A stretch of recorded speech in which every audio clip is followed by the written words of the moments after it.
Hello, everyone. I think I see the participants populating. It's always strange when you don't see anybody, but it looks like um, people are coming in.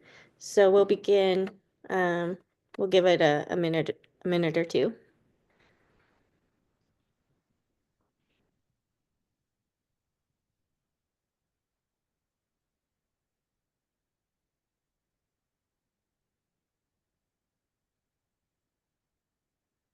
And Jean-Louis, do you want to just put up the first slide? Mhm.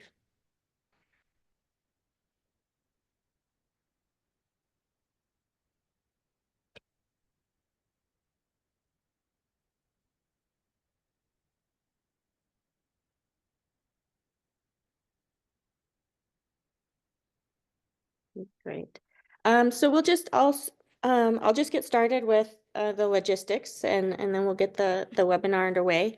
Um, at any time during the webinar, please do ask questions and you can enter those into the chat. And at the at the end of the webinar will have a designated Q&A, but there will be times throughout the webinar where our presenters will ask you to raise your hand to ask a question verbally. The content uh, can warrant more clarity at points. So if you have any question during the presentations, when asked to raise your hand, please do that to get to ask any question live. And this webinar is recorded, so you will receive that the recording afterwards. And before we get into the actual content, I want to just say a few things about the End User Subsidy Lab. So this webinar is hosted and presented by the lab. And we're a partnership between GOGLA, NDEV, Clean Cooking Alliance, and the World Bank. And we're going into our fourth year now. The lab started in 2021. And our goal really continues to be to promote the uptake of well-designed and market-informed demand-side subsidies. And we consider ourselves a research and knowledge hub. We really pay attention to currently questions and gaps and ways to understand subsidies that are yet to be fully delved into. And we take that initiative to do the research and to really go at it in a way that is multi-stakeholder, like across stakeholders, really bringing in knowledge and from across the sector. And we, in addition to kind of the knowledge piece and research piece, we support the design of subsidies and implementation of these subsidies in countries. And currently, between the World Bank and NDEV, we have several. We're working in several countries where these subsidies are actually being piloted and implemented.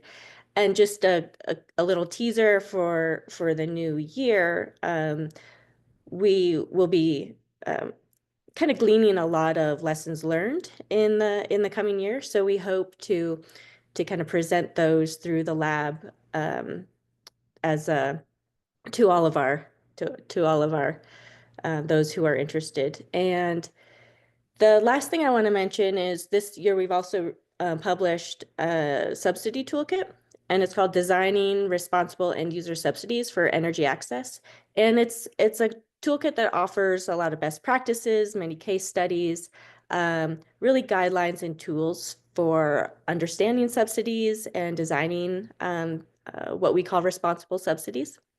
And this is a toolkit that's targeted towards governments and other development partners who are designing and implementing programs with end user subsidies. And with that, I'll lead into today's webinar because we'll dive into a specific approach to informing the design parameters of end user subsidies. This approach that we'll talk about today, it's called discrete choice experiments.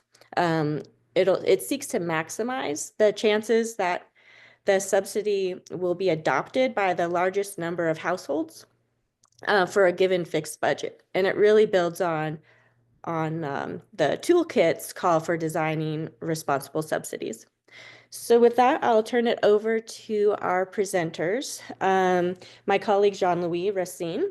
He is the Chief Program Officer at the Clean Cooking Alliance, where he leads its market ecosystem building programs, including one program that seeks to identify and scale new approaches for growing demand for clean cooking. Before joining the Clean Cooking Alliance, Jean-Louis was at the World Bank, where he led the Climate Technology Program.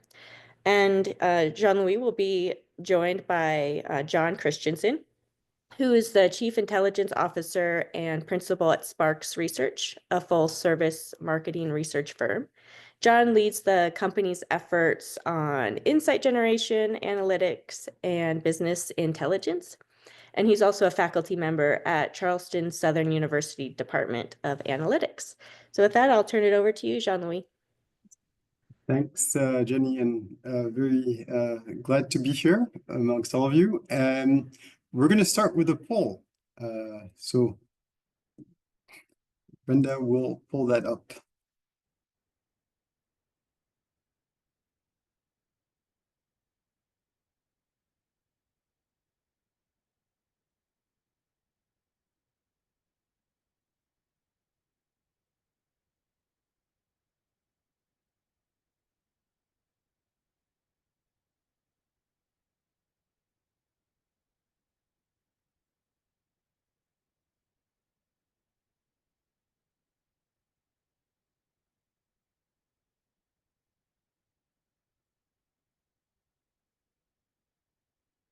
Okay, interesting results. So lots of general interest in clean cooking.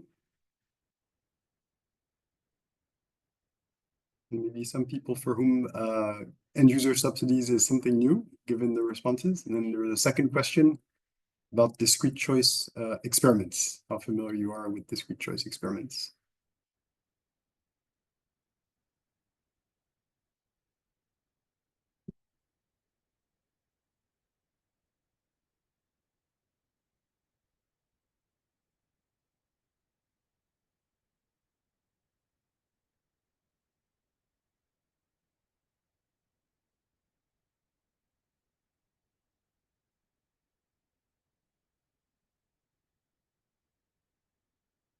All right, so 33% never heard of them, 33% don't know, have heard of them, but don't know quite what they are, have a general sense, and we have very few people have actually implemented them. So this is the right place to be for the vast majority of you. But even for the one person who has implemented them, we hope we can offer new ways of making use of them. And that's going to be the topic of our webinar, discrete choice experiments for end user subsidies. And we will start that with a quick review of our research agenda. So our idea here was to test how discrete choice experiments, we'll call them DCEs, how we can use that approach to inform the selection, design, and delivery of clean cooking end user subsidies. Through that, we'll also generate insights on customer decision making. So there's two aspects. One is this testing a methodology, and the other is from the test of that methodology, getting some insights on consumer behaviors. We'll talk about what is a end user subsidy, since the poll showed the vast majority of you are not yet using them for clean cooking. Same for discrete choice experiment. We'll have a little bit of a primer on that. We'll talk about our research setup, provide some insights on our analysis, our qualitative and survey findings, and then dive into our biggest section, which will be our DCE section, and then summarize with a few takeaways. So, what are end user subsidies? So, an end user subsidy, the way we'll be using the term today, it seeks to reduce the cost of a product or service to the customer to specifically address an issue of affordability. So it really aims at setting a cost that's affordable. So unlike a demand side subsidy, so if you provide a grant to an enterprise or something, they can, if they want, reduce the price in the end, but they don't have to. And an end user subsidy really seeks to move that price, the needle in the price that the customer sees at the point of purchase. So that's how it's different. This is a chart from a great GOGLA publication on end user subsidies that I recommend you download and read. It just shows the different types of subsidies. On the left, you have general sort of enabling environment subsidies, like for standards and consumer protection. In the middle are supply side subsidies. That's probably what we're all more familiar with. So grants or financing facilities to firms, or even results-based financing to enterprises. And then on the right, we have end user subsidies, which can be vouchers, discounts, cash transfers, can be done directly to the customer from a program, or it can be through the company that's distributing whatever goods. So in clean cooking, there are very, very few, and they're kind of novel. And so that's also why we have the end user subsidy lab. They're a little more common in off-grid solar. Jean-Louis, sorry to interrupt, but I don't see your screen. So if you're sharing your screen, I don't see it. I can see it. You can see it, Brenda? Oh, you can. Yes, I can. Okay. Something with mine then. Okay. John, can you see the screen? Yeah, I can. Yeah. Okay. And if anybody else cannot see it, maybe provide comments. Maybe I'll stop share and reshare. So great framework or very useful framework from the GOGLA report from a few years ago, again, on different types of markets. So on the horizontal axis, you have on the left side, commercial markets that are within commercial reach. So you can think of firm being in an urban area that's very dense.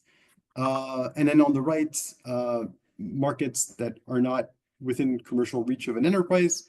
And then on the vertical axis, on the top, you can find markets where everyone can afford whatever product you're selling. And at the bottom, in this case, it's off-grid solar. And then the bottom, people are unable to afford. So when everyone's able to afford and you have a firm that's a market that's within commercial reach of a firm, there's no real reason for a subsidy. It's a commercial market and you just let the market grow and let things happen. If you move to the bottom left corner, you may have a market which is within geographical reach, but maybe the product is not affordable to a certain segment of the population. And that's where you would want to use end user subsidies as your sort of tool of choice for affordability. And then if you move to the right, to the lower right side, if a market is not within commercial reach of a company or doesn't have or cannot afford it, so think of rural markets or some other types of markets, or for a completely novel product, maybe that's too expensive, then you would combine supply side and end user subsidies. So one takeaway from the end user subsidy toolkit was that subsidies need to be designed responsibly, and that's what we've sought to do with the discrete choice experiment approach. So we want them to be effective in reaching the poor. And so what we sought to do was to look at what are the features of the subsidy that will make them adopted, because you can have a subsidy, but maybe no one wants it because it's just not designed in a way that's conducive to people adopting the subsidy and the cookstove. And you also want it to be efficient and minimize distortion. So if you over subsidize things, it's not efficient because you're using a lot of your budget, of your program budget. And it also has more of a distortionary effect on the market. So you don't want to over subsidize things for people who would be willing to buy and able to afford whatever it is you have. So being responsible is kind of, I guess, the key word that catches all of these things together. So now we're going to go on to what is a discrete choice experiment. And John will take over that section for a primer that I hope will be helpful to all of you.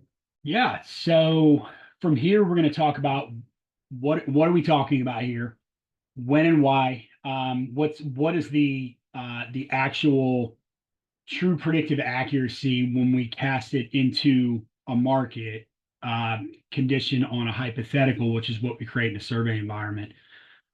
So first, let's talk about what they are. So it's very simply, it's a methodology used within research. Usually, for our purposes, it's going to be within survey research or experimental research in the field. And what we're trying to do is quantify how folks in the market make choices between different alternatives. So we're giving participants a set of hypothetical scenarios. They may exist, they may not exist. Some may exist in the market, they may be observable, and then we might be testing something that doesn't exist yet in the market. And what we're trying to do is quantify between two or more options, a keyword here being the alternatives. So you might have some base and then a series of alternatives. And these packages are defined by specific attributes in the levels. And what we do based on the series of choices that folks make, we can decompose those and say which attributes are the most influential in decision, and then what levels are most impactful. And then essentially what we're getting into is the lens of how individuals within a marketplace make choices. So they're going to give us insights into attribute importance, the features that are most impactful in decision making, trade-offs, a key critical factor. It's pretty easy to ask folks what they're willing to pay for something, but it's all conditional, right? I might be willing to pay $100 for something until you tell me I could pay $150 for something that I have a much greater value for. We can look at preference heterogeneity. So in other words, how we actually quantify differences between subgroups. It might be a younger, older audience. It might be urban, rural. We're going to see kind of how that mix looks a little bit later in our findings here. And then we're going to forecast how people might respond to some new product, service, or a policy that might go embedded. Go ahead, next slide. So these were created in the 60s and 70s. They go all the way back a number of years by economists and policymakers. What we have is these real limitations of traditional demand models. They were usually continuous and aggregate, made it difficult to analyze situations where people had to choose between discrete options. So, for example, one very prominent in my area in Chicago in the United States is how do people decide between driving a car, taking a bus, or using a train for a commute? These are mutually exclusive. You can do both, but that would depend on what your commute looks like. But assuming they were all held equal because they are mutually exclusive, these are discrete choices. So what we want to do is look at how people evaluate choices based on the cost, the time, convenience, access to that transportation, total time. Expanded in the 1960s into the 70s by Daniel McFadden, who ended up winning a Nobel Prize in this exact methodology. He formalized the concept by looking at this idea of utility where deterministic or the observable and random, the unobservable components intersect. So it provided this really stringent mathematical formula and framework to model choices between these alternatives. So what we did was we addressed then the inherent randomness and variability and how humans make decisions. So now we can actually model choice behavior more realistically. So early applications then start rolling into urban transportation planning and other levels of policy. Governments and researchers were needing to forecast the demand for new transportation options because of how more or less how much structural investment, not only in money, but in time and what our citizens have to give up in terms of the amount of time it takes to invest in that infrastructure. So in the seminal work, McFadden was able to study how commuters were choosing between these different modes of transportation, and it enabled cities to plan infrastructure around it.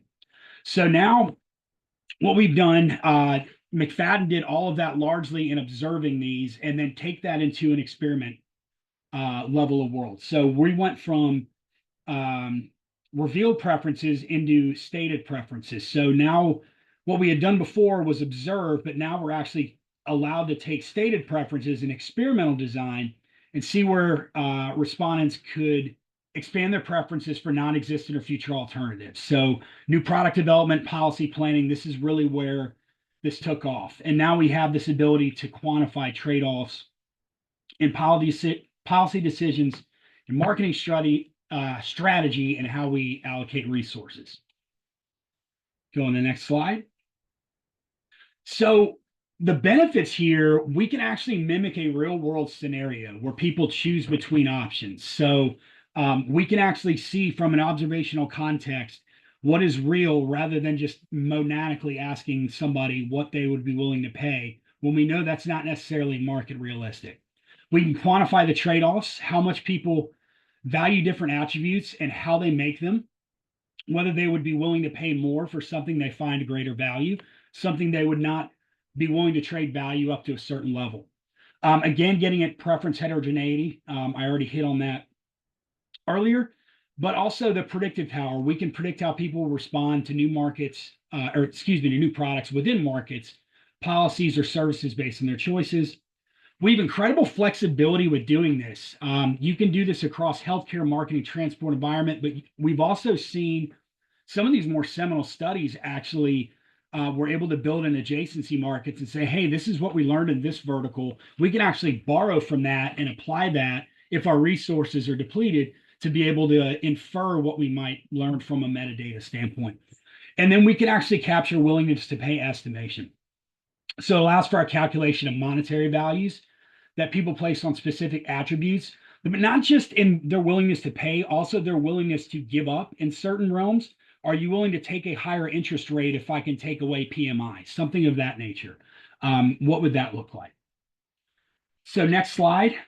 I already hit on a lot of this, but this goes all the way back to the 1920s and how we were getting into economic and psychological theories of choice. Random utility theory became very prominent in the 1960s, where it really started to take off from what I spoke to in the 70s and 80s and the observations of transportation and different components of marketing. This is really heavy in more or less the hospitality world. We get into experimental design where we can actually take to market some idea and apply some rigorous statistical principles in order to derive how markets make decisions. Where it really exploded, though, beyond just the computing power in the 80s and into the 90s, is when now we have the ability to reach much broader audiences via online surveys or being able to get in the field, properly identify the right participant respondent mix. So we've been able to really see a healthy application in health economics where we're assessing preferences for healthcare interventions, insurance plans, medical services, marketing and product design, looking at trade-offs between product features and pricing, even environmental economics, valuing non-market goods like ecosystem services and conservation policies. Transportation planning, I already hit on a great deal, but public policy, gauging citizen preferences for policy changes. And then the advances in technology with not just the online surveys, but our ability to really scale out what online surveys can do.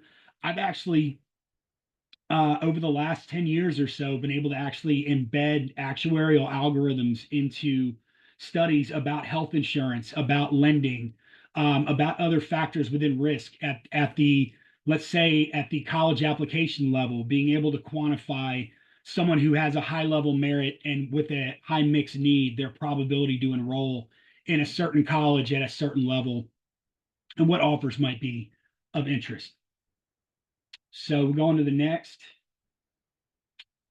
Already hit on all of these, but just some quick examples. Looking at healthcare plans with varying cost coverage and wait times in health economics, marketing and product design, maybe a car manufacturer designing a new model based on preferences, fuel efficiency, price, and safety. Ford has really been a big proponent of this over the last 40 years.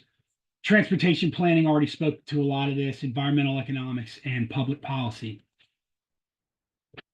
So let's look real quick next at the predictive power. So we have a few different methods here. We found in studies and then extensive observation when we cast out testing product or concept with trade-offs into the market. Discrete choice tends to be the strongest predictive power because we're capturing trade-offs between attributes, choices in hypothetical or real-world scenarios, whether we're testing them in a survey environment or observing them.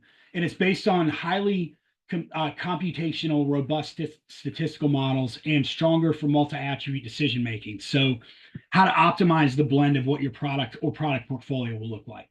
Some other options, best worst scaling is good. You can actually apply this as a form of discrete choice, but where you trade off is you're only looking at single attribute. You're not looking at the combination of these. So that takes away from its ability to really optimize what a product looks like, and it takes away from the realistic nature of the market. Conjoint, very similar context. For product design, it's really more about consumer preference rather than choice, and it takes away some of our ability to actually predict choice when it comes to something that is highly robust, and it's more so for market share estimation. So it does have that capability to do that with something like a choice-based conjoint. Revealed preference, you've got moderate strength. It is based on real world choices, but they're not great for evaluating new or hypothetical scenarios. So it's really only good for what we can observe or test that's currently within market. So you really only limit to the existing. Ranking and rating scales gets highly biased. Everything is important or nothing is important kind of a situation. It's not really reflective of actual choice behavior. And then contingent valuation is only a single hypothetical scenario. These all have their places. They all have, obviously we're not trying to put a method before a problem, but if your problem really is about looking at trade-offs, consumer choice, and market simulation, DCE is really where we want to be. And then finally, a few peer-reviewed studies we found in healthcare, public health, and then another area of public health find that the predictive accuracy is remarkably high, especially in this first study found that the sensitivity, which is the probability that a market will make the choice, is extremely high, 88%. Specificity is lower. This is not uncommon in survey research. It's that inaccurate principle I talk about, where all happy families are alike. Each unhappy family is unhappy in its own way. It's pretty clear to predict how somebody will likely to be to make a decision, but ones that don't make the decision kind of have an amalgam of balance as to why they didn't enter the market. So that's not uncommon. We're seeing anywhere from 88 down to 76% predictive accuracy. So we know that we're performing at a very high level when it comes to casting out to a market. So we know we've got something that's going to work.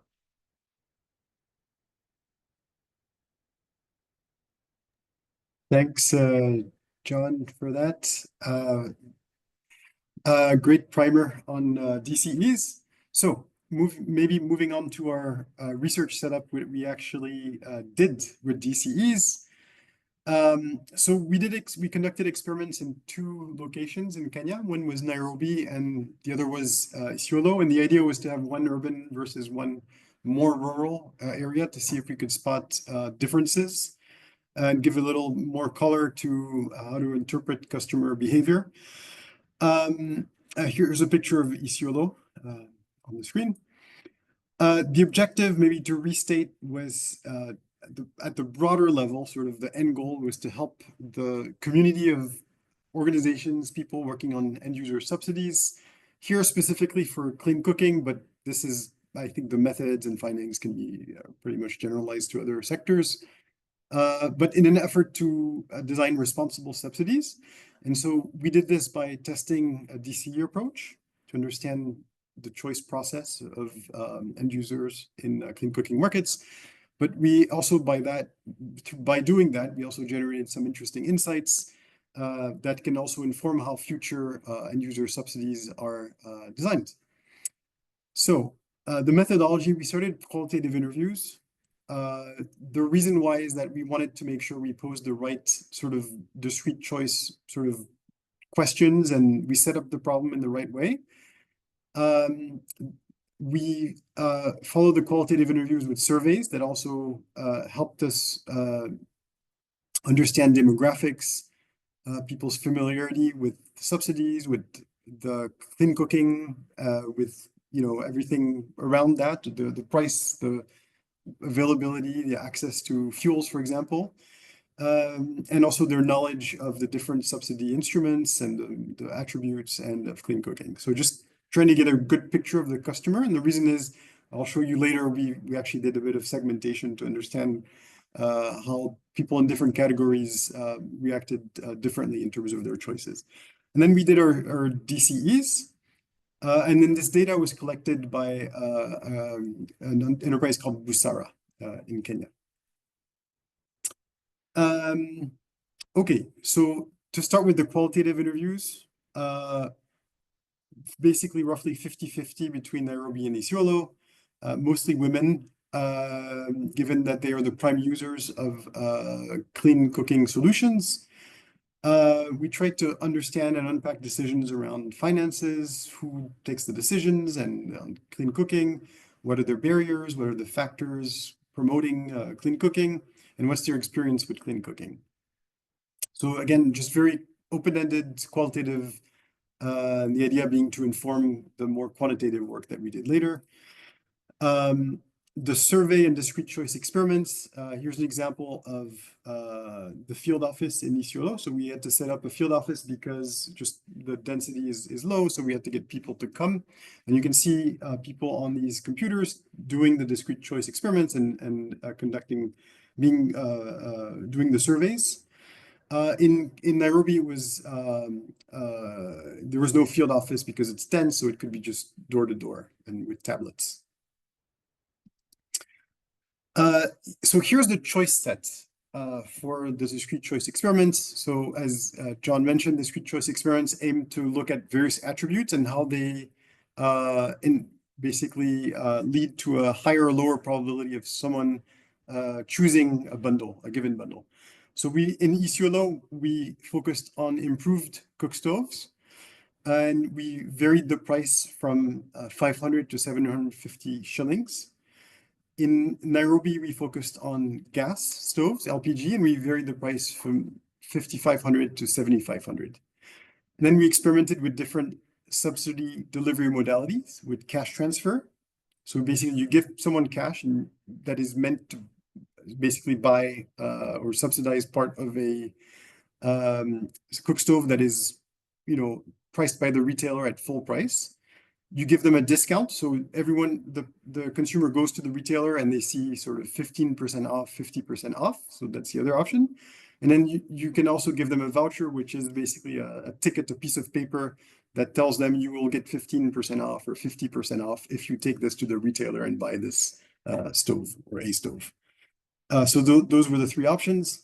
And then in terms of the payment method, we also wanted to experiment between financing, so with microloans, and a lump sum, which means you just give the cash upfront or the voucher, or whatever it is. The microloan is basically a 4-month repayment.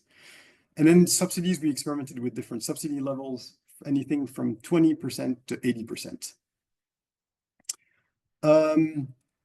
So this is what after filling up the sort of survey questions about demographics and households, etc., and knowledge, and there was also some framing questions, the participants saw a version of this on their screen where they saw 3 choices. So they see the 3 columns on the right, choice 1, 2, 3, and they are asked which choice they would like to purchase. And so they have a choice. Choice 1 is a stove priced at 750 shillings. If you go down, you'll see that the subsidy is given as a cash transfer, and it's worth 450 shillings. And they get to pay with a microloan, and it tells you how much. And then the second one is less expensive, but you have a discount instead of having a cash transfer, and it's for a different amount. And then it's a microloan as well. And then on the right, you have a different combination. So basically, the way it works is that participants of the survey of the discrete choice experiment have a number of choice sets. So they basically, and they have to pick a choice or no choice at all if they don't want to buy any of these over and over and over again, so that basically we get enough data. And then if you scale that to hundreds of participants, and then you get enough data that you can figure out the probability that a given factor increased basically the probability of something being selected above what a random probability would have been. So let's say that everyone picks whatever, whenever the price is 750, everyone picks that. So that's sort of an extreme situation where you would know a price of 750 is basically moving the needle and then significantly increasing the probability. Of course, it's not only one factor. You have many, many moving parts. But that's the point of this DCE methodology, is that it allows you to tweak all these things at the same time through this approach. So a little bit about the demographics. In Nairobi, mostly female participants, mostly half with primary school education. The types of fuel, none of them were LPG users. So we were trying to get to non-LPG users to see what would get them to basically adopt LPG. So it was kerosene and charcoal. Roughly half were connected to the electric grid. Some data points on the upper right about income, but that's not from a survey, because we know there are biases in responding to income. So that relies on basically the Kenya Revenue Authority data. For Isiolo, more females than males. Again, primary school. Here, very different fuels, so firewood and charcoal. Again, we didn't, and what we focused on is improved wood stoves. Again, a lot less connected to the grid here, so 31%. And that's, it's a bit overwhelming to see all the demographics, but that's just gives you a snapshot of what it is. So very quick section on qualitative analysis and survey findings. The reason it's going to be quick is that we used a lot of the surveying findings in helping us interpret the results of the DCE. So it's not much help to just show them on their own, but I'm going to take you through a few that are interesting. So the first step we did was the qualitative interviews. So and the thing is also, if you were doing this constantly, if you had a program and you kept doing end user subsidies, you probably wouldn't have to do these qualitative interviews each time, because you just have gotten a sense of what the main sort of questions and hypotheses are. And so you wouldn't have to do this over and over again. But this is because we're testing a new approach. So financial constraints came out as a primary barrier to adoption. Some participants expressed preferences over installments, others for one-off payments. Affordability also came into play when it came to fuel. So the subsidies we experimented with are on the stove, not on the fuel. So that's important and interesting, because we're not subsidizing that. So interesting to see if that has an effect. But also the availability and convenience of stove usage were a factor. Accessibility and familiarity led to people preferring traditional stoves. So as expected, there were some concerns with safety, predominantly around LPG. And then, however, there was widespread interest, or stated interest, in adopting clean cooking. It was seen as fast to cook with, durable, easy to use, and seemed to improve the air quality. So I'll give you a little bit in terms of our survey findings. I think this was really interesting, and you'll see this coming up again across this presentation. In Isiolo, we had a high rate of people who stated that the improved wood stoves were affordable. So 46% said they were very affordable. So improved wood stoves are the ones that we're trying to get to subsidize, because we don't think they're adopted enough. And then if you add that with the somewhat affordable, you're going to get almost 2/3 of people. So it sort of brings into question, okay, do you really need a subsidy if 2/3 of people already think they're somewhat or very affordable, but not buying them? So the picture was more mixed in Nairobi, where we had a peak maybe at 31%, finding them difficult to afford. So a little more convincing to do subsidies in Nairobi. But in either case, in Isiolo, there wasn't existing very much sort of, improved or clean cooking adoption. So sort of adds a little question mark to that finding. When we asked people about their familiarity and knowledge of improved cookstove, what's interesting is, to me, the most interesting is the contradiction with the row on the bottom. So if you ask people in Isiolo if they know the cost of improved cookstove, 90% say no. But actually, if you look the slide before, 2/3 said that it was somewhat or very affordable. So there's a contradiction there. In Nairobi, they also state that they do not know the cost. However, in Nairobi, if you look at the the rows on the top, people seem to be very familiar at 89%, and then 63% know where to buy one. Less familiarity, but still at 61% in Isiolo. If you look at the column in the middle, and then where to buy one, yes, only 15%. And I'll be referring to these later also in the presentation. So, discrete choice experiment findings. What did we actually get beyond the survey when we did the experiment? Here's sort of a highest level possible snapshot of the findings. This is basically reflecting the importance of the different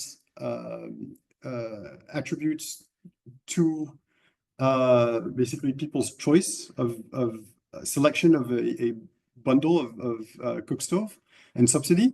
And you can see that the subsidy had the most effect both in Isiolo and Nairobi, much more in Nairobi than the price. So the subsidy and the price, I mean, it's almost the same, it's the same thing, it's money, right? So they should be the same, but basically this is telling us that showing people what they save seems to matter more than the actual overall price.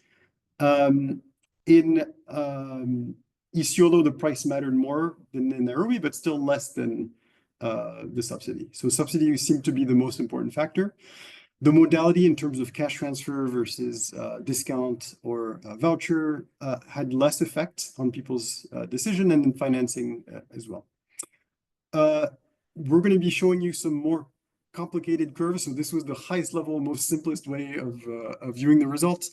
But I'm going to hand it over to John to give you a little bit of a tutorial on how to read the curves, because it's not incredibly intuitive. Yeah, so first note, what you saw in the prior, that's the derived importance that comes out of what we refer to here as utility curve. So basically what it's showing is the level of impact that each of these attributes have on the overall choice. So we saw that subsidy was around 60% over on the aggregate, 57, 65, right? So you're about, close to about 2/3, on one side of the house.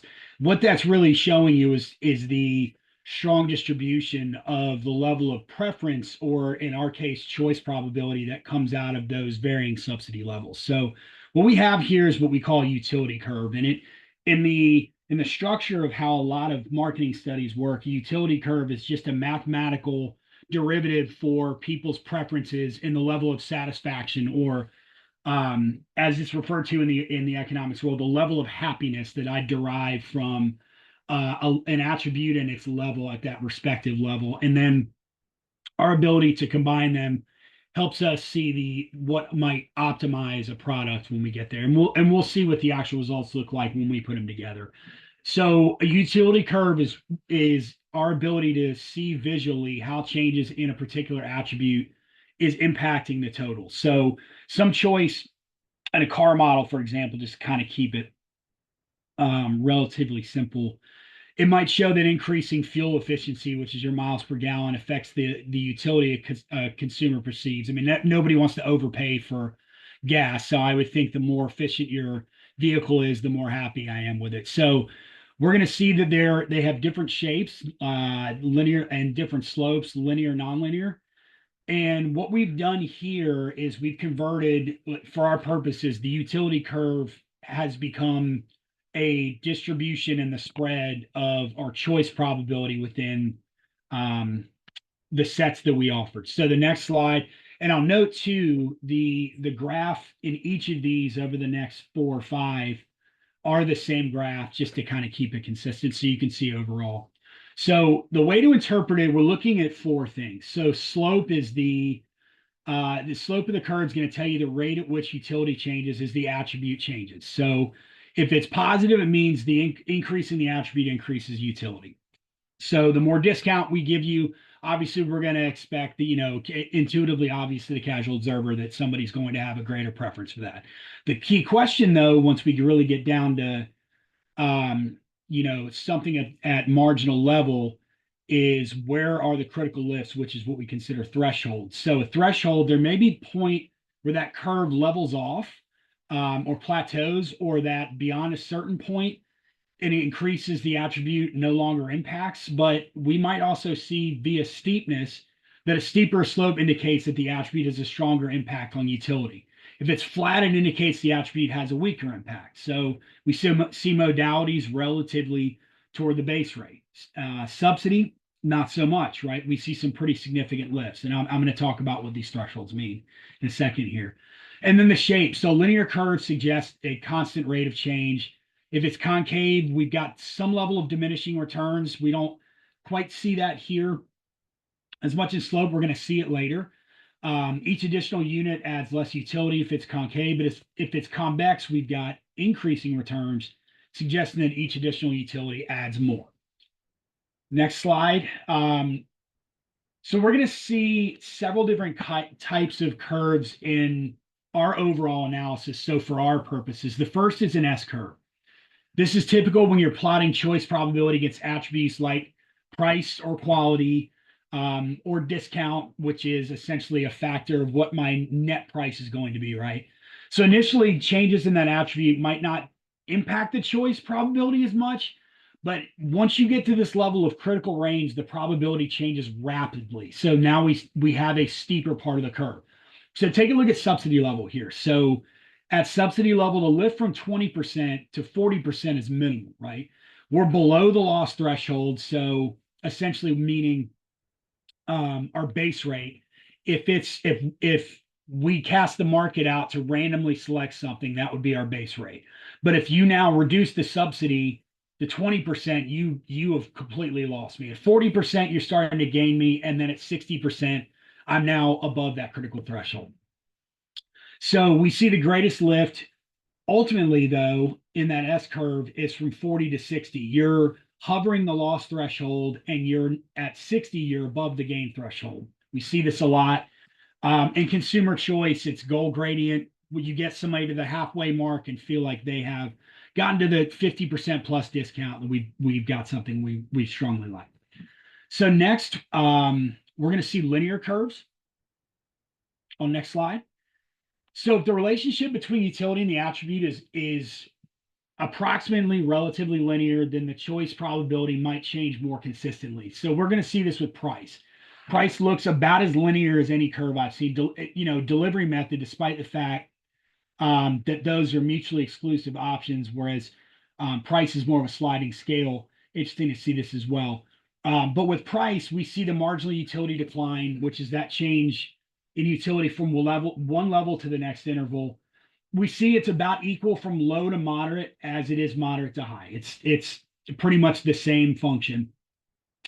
And it is worth noting this is not the same as price elasticity, although it does look fairly close. They are mutually exclusive concepts. We also see here some steep slopes with respect to subsidy level and strong with delivery. We see modalities concave, and no level is fairly above the base rate. So we would say and argue that modality would be an indifferent feature, whereas your delivery method of a financing versus a lump sum payout, our gain versus loss threshold is significant there. And then finally, on the next slide, we see threshold effects. I alluded to this. I actually spoke to it in fair detail on the first slide here when we got into this. But what it suggests is that there's a specific attribute where levels have a significant change, notably statistically, noted by here in the gain threshold and the loss threshold, which is that likelihood of choosing an alternative when it's present. So, for instance, when we lower a product's price below a certain point, it might make it suddenly more likely to be chosen. There might be that key inflection point where, okay, you put it at $150 versus $200 versus $175, $150 might be the tipping point in the market. We're going to see this come out in net price here. So the gain threshold is your green bar.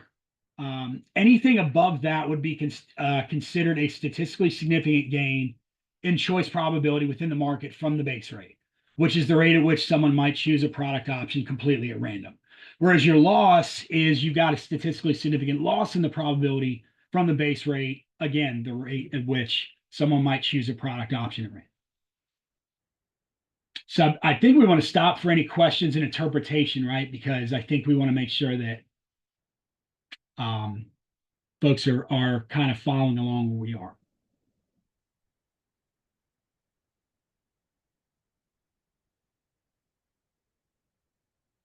No questions? All Awesome. right, great. Thanks, John. So moving on to the next slide. So here what we've done is we've taken the choice probabilities, but we've plotted them as a net price. So it goes from, sorry, these dollar signs should be Kenyan shillings, but that's a typo. So the probability choice, the same as you saw in the previous utility graphs on the vertical axis, and then the net price being the price minus the subsidy. So the price that the retailer puts up on the tag minus the subsidy is what you see on the horizontal axis. So a perfectly rational customer would say, if the perfectly rational population, sorry, would show more of a linear relationship, right? So the lower the net price, the higher the probability that people should choose that option. However, you see something strange going on the left. You see a bump coming up and then down and then up again, which means actually the probability of the selecting something at a net price, the bundle at a net price of 2,200 is less than that of 2,600, which doesn't make sense rationally. But the key here is that people are not looking at the net price. People don't think in net prices. They think in terms of subsidies and prices, and they make up their minds in terms of the effect that each has on their sort of decision making. So, and we saw subsidy had a bigger effect than price. And so that might be something that's happening. If you unpack that a little bit more, let's look at what those dots mean. So if you look at the center dot under 2,600, that's a 60% subsidy on the 6,500 Kenyan shilling cook stove. So that's a subsidy of $30 per stove. And so if you had a program that's $1 million subsidy program, it would be able to buy you 33,366 cook stoves. If you go all the way to the left, that point there is an 80% subsidy on a 5,500 Kenyan shilling cook stove. But the probability is almost the same that the customer will choose that. But the subsidy is higher per cook stove because you have a higher subsidy of 80%. So it ends up being $34. And so if you set that 80% subsidy on a 5,500 cook stove, 5,500 shilling cook stove, your $1 million would only buy you 29,577. So what this is telling you is that it's better to be at the 60% mark and to aim for these more expensive 6,500 shilling cook stoves than to be on the left, and you'll be able to go much further with your money than if you're spending, it on 80%. So it's not intuitive, but that's kind of what DCEs are trying to get to is customers sort of behaviors that don't necessarily look rational when we haven't unpacked them completely. Here's a little more unpacking even of that choice. So this is a bit overwhelming, but let's take time to go through it because this is really interesting. So on the left hand side, you have the price. So from lower to higher. On the bottom, you have the modality. So cash transfer, discounting, and voucher. And then on the top, subsidy, on the right, delivery. So what these numbers are, they're your choice probabilities for each basically combination. So on the upper left, a low price with a 20% subsidy and a cash transfer gives you a 2% choice probability. And that's very low. That's very, very much low, your lowest threshold. And so that's a risk. So you don't want to set that subsidy level and with a cash transfer and a low price because that means people will not be buying your cook stove.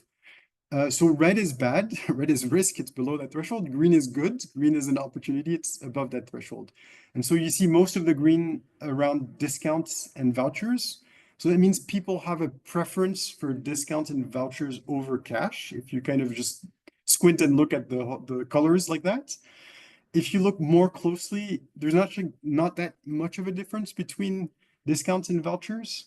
If you look at the numbers, they're almost the same in the 60 and 80% column. So basically what this is saying is people don't like cash transfers. They like something else, but not cash transfers, in this case, in discounts and vouchers. This also shows you that the green is where you have 60 and 80% subsidies. So that means that below 60% subsidies, you're likely not to get people to adopt. When you move above the 60%, you're likely to hit this point where what we saw on the graph, where you're getting people to move. On financing, it seems to make a difference. So if you look at the upper right, for example, at 80% subsidy and low price, it moves you from 51.8 probability to 62.3. So that's a good 10% plus bump. But it's moving you from green to green, so maybe not that helpful. It seems to be helpful in the 60% mark, where it moves you from black to green under various cases. And so basically it acts and brings you closer to that tipping point where you're willing to make that purchase. But again, if it depends on what subsidy level you're setting. So, and it also depends of how expensive, I mean, someone has to manage the financing scheme, probably, I mean, there's a lot of overhead and transaction costs involved.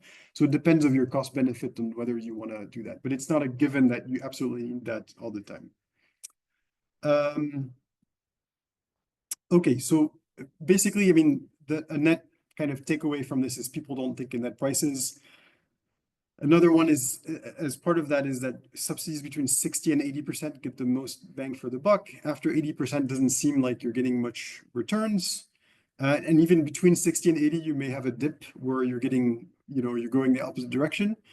The retail price and the subsidy have independent effects on people's decision making. So they don't just add the two or subtract one from the other to decide. They kind of each play a role in people's brains that's independent. And then decreasing the price beyond a certain threshold the net price doesn't really lead to meaningful adoption gains. So the idea is to find an optimal kind of combination of retail price and subsidy. So maybe moving on to some of the survey findings. So this is interesting because it allows us to kind of validate the DCEs. So in the survey, we actually asked people to rank their preferred modality and delivery methods. And we also asked them how familiar they were with different modalities and delivery methods. Everyone, you see the second column in both tables, people are very familiar or claim to be very familiar with all these different modalities and delivery methods. Whether they've used them or not, a little more mixed, but more and less experience with vouchers, but a lot of experience with discounts and microfinance. But interestingly, the top choice is vouchers here. So you get 39% in Nairobi who have cited vouchers as being their number one preferred kind of modality. And then people, 70%, so an overwhelming majority prefers loans. So that actually agrees with that's consistent with the results we saw from the DCE. We found that loans made a difference, and we did find that vouchers and discounts made a difference. We didn't really find that huge amount of difference between vouchers and discounts, but they were much preferred to cash transfers. And I'll give you a preview, although the findings are consistent here across the survey, the rank preference method, and the DCE. In ECOLO, they are not at all. So again, ranked preference to be taken with a grain of salt, and that's why DCE is more of a tool of choice, but I'll get to that. So ECOLO, what we see here is the curves are different. They're more linear. So you're further from that sort of threshold where increasing or decreasing price and subsidy doesn't make a difference. People are more price sensitive. So you see the price curve steeper and really getting you above that gain threshold. And you see also the modality is pretty flat and different. The shape of the curve is different than we had in the urban area. Looking at the net prices, here you see again something strange happening on the left. When you decrease you get to this net price of 240, where people, start to want to buy, adopt your subsidy and cookstove, your subsidized cookstove more. But then when you move to the left, it actually goes down. You decrease the probability. So even though the net price is going down, and you would think people would like a lower net price, your probability and your preference for that goes down. And then it goes back up. So maybe looking a little more at what's happening here.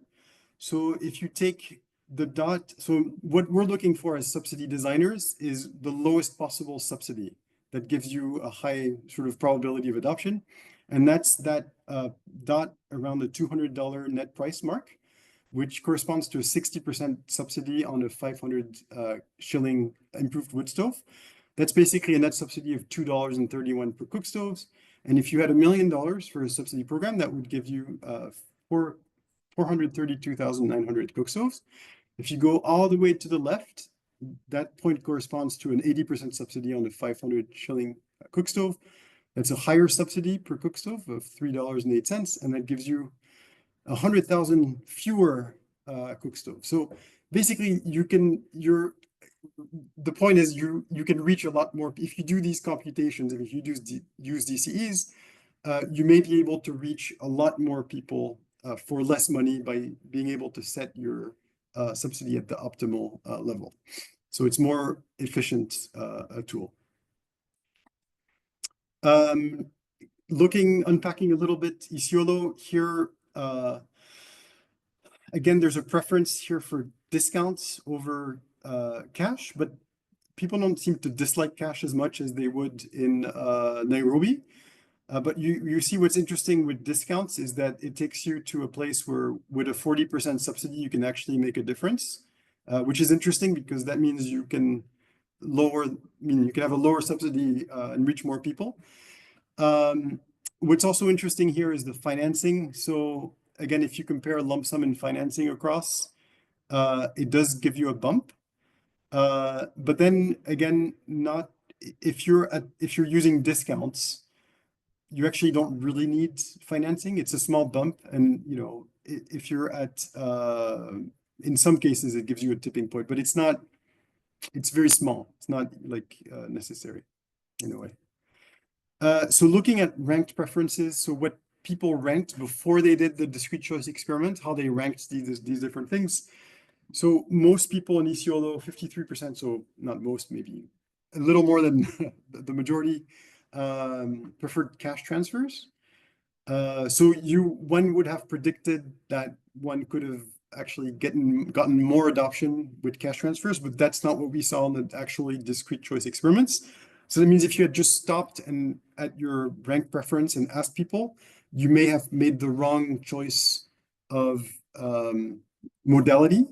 And so that again emphasizes the value of a DCE over just stopping at a rank preference tool.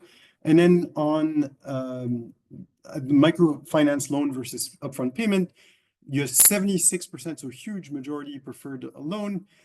Again, it seemed to matter, but it sort of made a small bump and not consistently across all the instruments. And so again, question mark as to whether, it's useful enough to be implemented depending on the cost benefit. But again, you wouldn't have been able to capture that in just a rank preference approach. And so the DCE there was useful. So financing and payment modality effects, maybe just to summarize, discounts and vouchers are preferred over cash, but the gains are small. So it's not like obvious that you need to use them depending on the cost. So in Nairobi, microloans have a tipping point effect when they're offered with moderate to high subsidies. And in Isiolo, a majority of people say they prefer microloans and cash, but when forced to choose through the experiment, these actually have a small or negative effect in the case of cash on preferences. So we need to be careful with what people say versus what they do. Affordability is also something we wanted to look at. So that in the survey before the DCE, we asked people if they thought a clean cooking solution was affordable. And the reason is we want to see if people do think it's affordable, does a subsidy help? And then, as you can remember, I think we had about 41% said it was very affordable in Isiolo, and then I think a further 27% said somewhat affordable. It was much, much smaller in Nairobi, but we want to see what all these people who think it's affordable, in theory, a subsidy wouldn't really, may not work that well because they already think it's affordable. But we actually saw, so the orange line is the one I'm interested in looking at. In terms of subsidy, you can see it doesn't really quite, I mean, it goes up, it has an effect, but doesn't quite, like increasing the subsidy doesn't quite get them to buying the stove.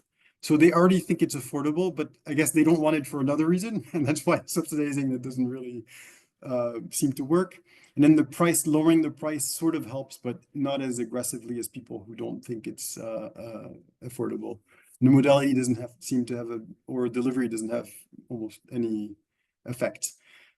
So the question here is, there are so many people in that survey who said it was affordable. What do you do about them? And so just something to think about when designing end user subsidies.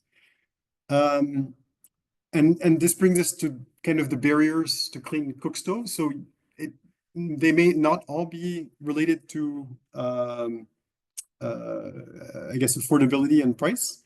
So when we asked people what the top, decision factors were, cost came up a lot. So on the right, you see these tables for Nairobi and for Isiolo, and we have cost in bold letters. So these are the top 5, and 55%, for example, of people in Nairobi cited the cost of fuel. I mean, here it's the cost of the fuel, not the stove, and we're subsidizing the stove, so it's not necessarily addressing that. But the availability of fuel also played a role. But basically, this is saying that affordability, I mean, cost is up there, but there are other things that may prevent people, and if that a subsidy may not be able to overcome. What about those people who say they want to buy a clean or improved cook stove? So we wanted to see how subsidy played a role. So we asked people in the survey before the DCE, are they interested in buying a clean or improved cook stove?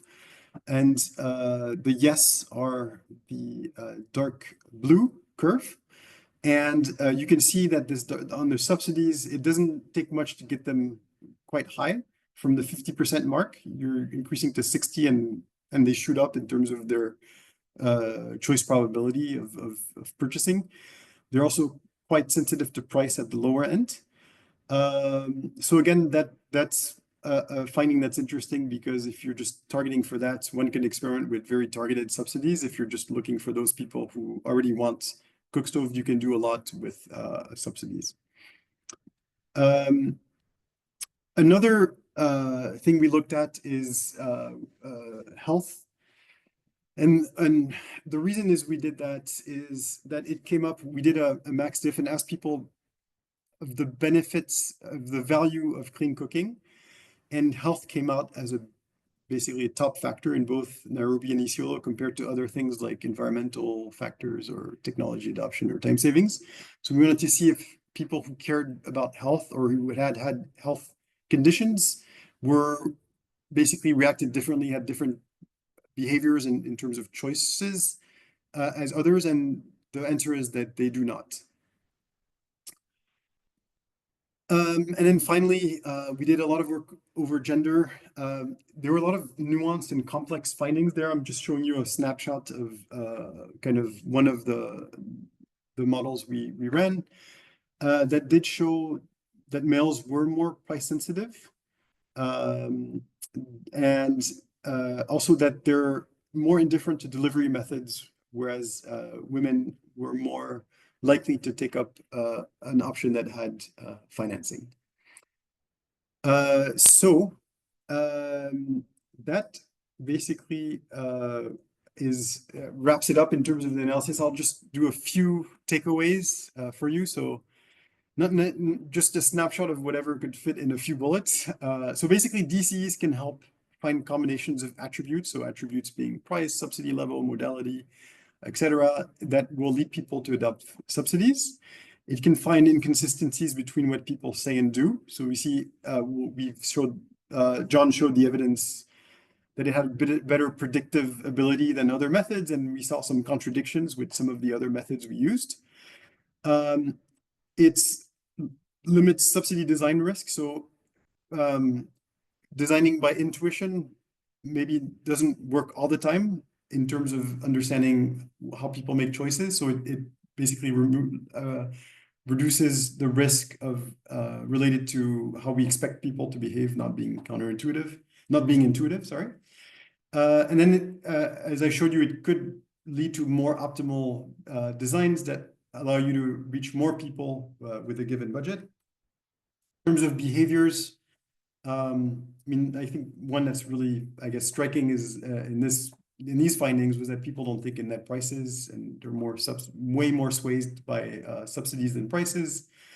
Financing can tip the scale towards adoption. Cash transfer seems to be less preferred, but then for both of these, there are differences in rural versus urban, so not to generalize these findings necessarily. So basically that's it. We'll be answering questions, and I would also like to invite you to get in touch with me if you are interested in using discrete choice experiments in your end user subsidies for clean cooking. We're looking at some lightweight technical assistance to programs that are interested in using this method, sharing our experience and helping out with setting things up and analyzing the results. So please do get in touch with me. But with that, we have some questions which we will answer now. So I will remove the shared screen. Jean-Louis, I did speak to a few to the best that I could that were in the chat. We have one from Q&A that you might want to address. Okay. But you might review to check behind me on anything. Okay. Yeah, I haven't read would you, John, would you like to speak to a few to share with some of the ones that captured you the most? There's only a few. So the one I'm not familiar with, but I have to go back and look, and this is not uncommon, is Daniel's question about what part of Nairobi did the sample come from? And I believe we have lat long on that, so I can dig into that and see. The question, did you find any relation coherence between the preferred 60% subsidy and calculated money savings? I went back and looked at how we introduced the concepts and ideas. We did frame all of the ideas around the delivery modality. So first things first, the familiarity with subsidy was like nearly everybody in both markets. So we didn't have an awareness problem there. So that was good. When we framed up the delivery and modality and all of the different attributes and levels about that, we gave a pretty clear description. What we didn't do was speak to the question here is, did you look at the cost savings and the like, which I've done in other studies to throw in as almost like a lifetime. I just recently did this for Michelin tire company. They were looking at saying, what is the value for each additional month that we give you on the tread life of your or every 5,000 miles on the tread life of your tires. And there is a drastic impact in how folks do evaluate the lifetime value of that. Where I would somewhat counter that is there is an optimization, and Jean-Louis, you spoke to this specifically around net price had this somewhat inflection point, almost kind of at the lip of 60%, which I've seen in a lot of other verticals as well. But I did want to hit on that. We did introduce the idea of the cook stove as LPG gas stoves are attached to a gas cylinder and burn the gas on a stove, such as the one in the image that we provided. They emit less emissions, emit no smoke, and are safer than the traditional cook stoves are cooking on fire. So that's how we introduced the idea. We did not get into any benefits because we wanted to keep the benefits within the experiment so that we could directly measure them.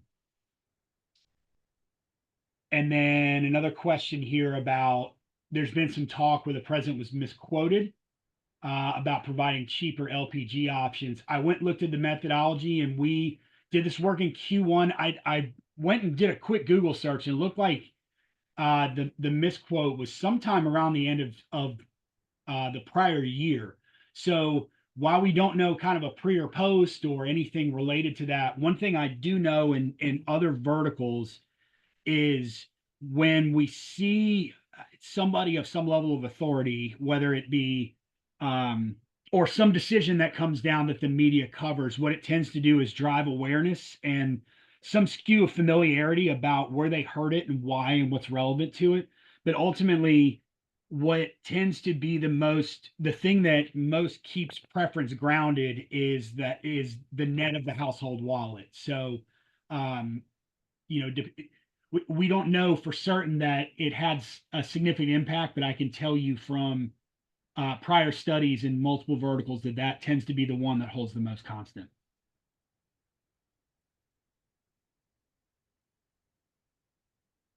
Thanks, John. And I have also a question that has been relayed by Jenny on regarding the progressive subsidy, which means that we can reduce the subsidy amount if the progress of the expected results shows significant improvements, how this scheme can be applied in this case. So that's interesting. In theory, because you're hitting a more optimal subsidy from the beginning, you wouldn't need to change it over time as much as a subsidy program that doesn't use this type of evidence. And we see a lot of subsidy programs that actually tweaking the parameters a year or 2 years after because they're not hitting it. And so that's a lot of time wasted and kind of fewer households impacted. You could still do a progressive subsidy, but the idea is you would be more on the mark and more efficient, and there would probably be less of a need to do that when you're using this method. That's kind of my guess, but I've not seen this used with a progressive subsidy. So another question, can this be applied to smart LPG distribution that is pay as you go? So that's interesting. So we applied this to subsidizing a stove and not a fuel. In clean cooking, we see a lot more subsidies focused on the stove, like the vast majority focused on the stove rather than the fuel, although the fuel for LPG is incredibly important. I mean, it's much more than the price of the stove, so it's pretty critical. You would be able to use it as well. There's no reason why you wouldn't be able to use this as well to price basically your subsidy on the fuel. And it's been used in many other sectors for services that you use sort of recurrently. So if you see it like healthcare or transportation, and so there's no reason it wouldn't be applied. It couldn't be applied to the a pay-as-you-go scheme. So then another question, can you unpack the hypothesis or reason as to why there was preference of cash transfers in rural households versus urban? John, I think we had something on that. Now I can't recall. Yeah, I'm reviewing now. Yeah. So my gut was, I remember we had this discussion that there was a trust issue there, and now I'm reviewing it back in there is some reflection on prior study that there was some negative experiences with installments, and they've often perceived as more expensive in the long run, the fear of hidden costs, and I've seen this in other verticals as well as fear of devices stopping the work, has made many people shy away from this mode of payment. That's one of those things that I'll look back on, and I'll look at some other see if we can more inform that specifically. But it's because it's well worth noting because of how significant the differences were there. Another one, what assumptions were made on affordability gap, socioeconomic status to get to the tipping point? So we didn't have the exact income just because we knew it's heavily biased and incorrect when we asked that question. What we did have is unemployment or employment status. From what I remember, there was no effect, right, John, of employment status on any type of choice. So that was really interesting, but yeah, maybe something to investigate some more on as to why. And then unemployment being a sort of proxy maybe for socioeconomic status, but maybe there's more to that needs to be looked into.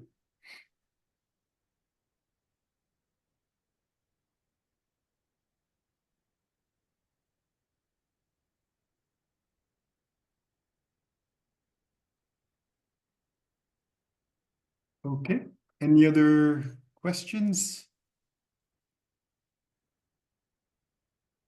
Is this approach scalable? So yeah, so that's an interesting question. So what you need to, so I mean, basically what it is it's an experiment that you do in lieu of just a survey where you're asking people, you actually walk them through an experiment where they have tablets, and it's not a hugely time consuming or expensive experiment because it's still somewhat of a simulation. So whether you want to use it or not depends on what your likely expected gains are. So if you have a very small subsidy, the cost of the experiment is likely to be higher, maybe, than the amount of subsidy you can save. But I showed you the example with $1 million, where in Isiolo you could purchase 100,000 more stove. I mean, that's huge, right? That's like 100,000 households multiplied by 5, you know, if you're looking at the number of people per household being impacted.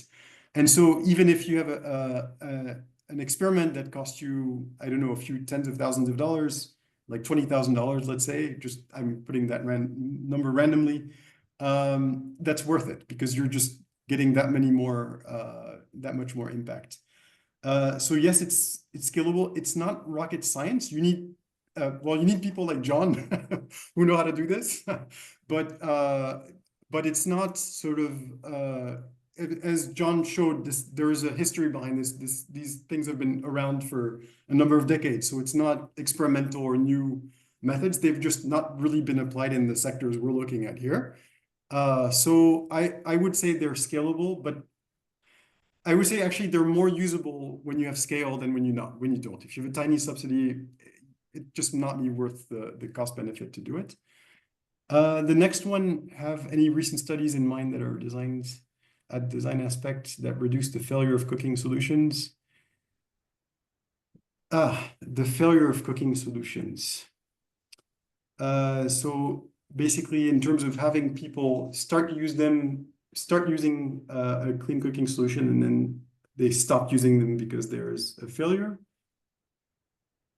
because of a design flaw. I'm not aware of a study that consistently looks at that. In fact, in the clean cooking sector, there's too few studies on failures, which is an issue in the sector because lessons aren't necessarily learned and then they get sort of reproduced by others. But yeah, that's a very valid question. Then how can this be applied to informal settlements in urban areas? So, John, can you think of a spin on this that would have to be used if it's an informal settlement in an urban area versus a rural area as we did it, or an urban sort of formal area? I can't immediately think of a. Are we talking about from a data collection methodology standpoint, or Yes. Yes. You know, it's one of the things that I don't think we were as confident in until we got to the other side was the level of familiarity and awareness that people had around the attributes and the levels that we had. The you know, I have seen in in many environments, people walking around with posters and somebody taking notes, and it's like, okay, let's do this in 5 questions, and it's ABC, ABC, ABC. Okay, tabulate.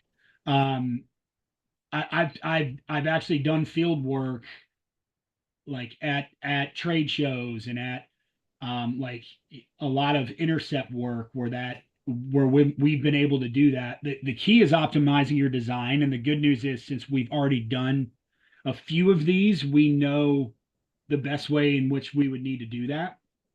So the more attributes and levels you reduce, the much, the easier it is to do something at that level. Yeah, so it could be done in a very low tech way that's kind of Yeah. Not as organized as what I showed with the As long as the data is entered correctly, then yeah, yeah. that tends to be the biggest challenge. All right, I think we are at the end of the webinar. Thank you, John. Thank you, everybody. Thanks, John, first of all, for being the powerhouse between the methodology and all the great findings we had. And thanks to all of you for attending. Really appreciated the questions and the opportunity to share. Again, please get in touch if there's any interest in using this. If you have an end user subsidy you want to roll out and you have any interest in using this, I'm sure we can find a way to work with you, help you. And yeah, looking forward to get this out and more widely used in this in end user subsidies and clean cooking and other sectors. All right. Thank you very much. Jenny, anything or Brenda, anything from your end to wrap up? Nothing from my end, just thank you everyone, and thank you John Lee, and thank you John Christensen. All right. Bye everyone. Thank you.